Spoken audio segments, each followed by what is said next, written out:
Masaya pa kami dyan pero pagtapos ng show namin ng umaga, may nangyaring di inaasahan. Kanina nag-show kami, wala pang ulan. Ngayon, pangalawang set ng show namin, sobrang basang-basa na. Yung kapatid ko, basang-basa na rin ang ulan dahil wala siyang canopy.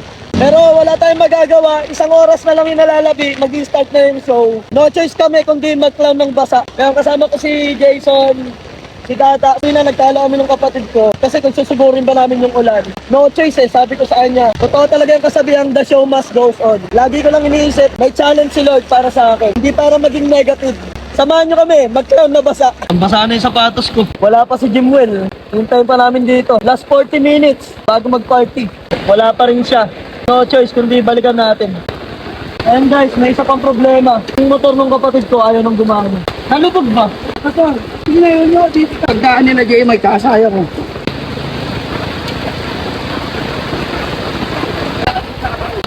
No choice, kailangan na natin umalis son. Samahan mo na lang ako sa party. Lakas talaga, maraming binabagyo. Yun guys, sakto bago mag alas 4, nandito na ako sa party.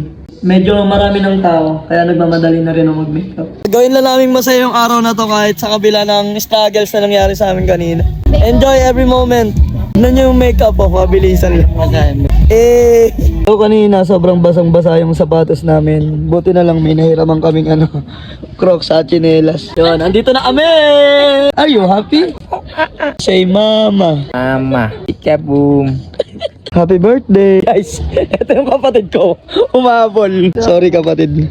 Oh, wait. Basa pa ba eh? Basang-basa. Tignan mo naman partner ko.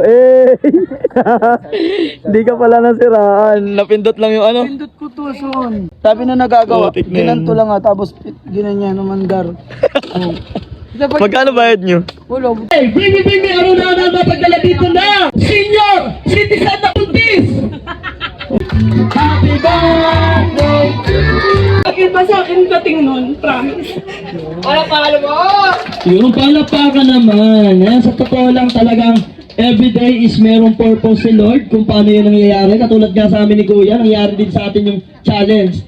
Ayan, kasi sa totoo lang, bago po kami pumunta dito, may pinanggalingan kaming show. At doon sa pinanggalingan namin, parang may bagyo.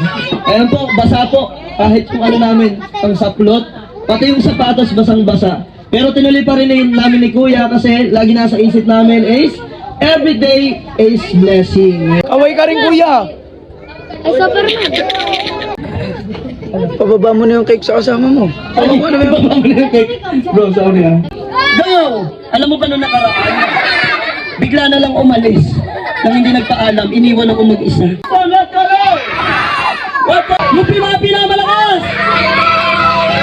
Tapos na yung show. Ngayong araw is naging masaya yung party. Di kami nagpadala sa struggles na dumaan sa amin kanina. Kaya sa lahat ng mga kapwa o payaso, every time na may mga struggles na darating sa inyo, tuloy lang. Kasi ang pinalayunin natin ay mapagpasaya. Thank you so much! Lahat na nangyayari sa atin ay may dahilan, kaya kaysa panghinaan, magdasal at gumawa ng paraan.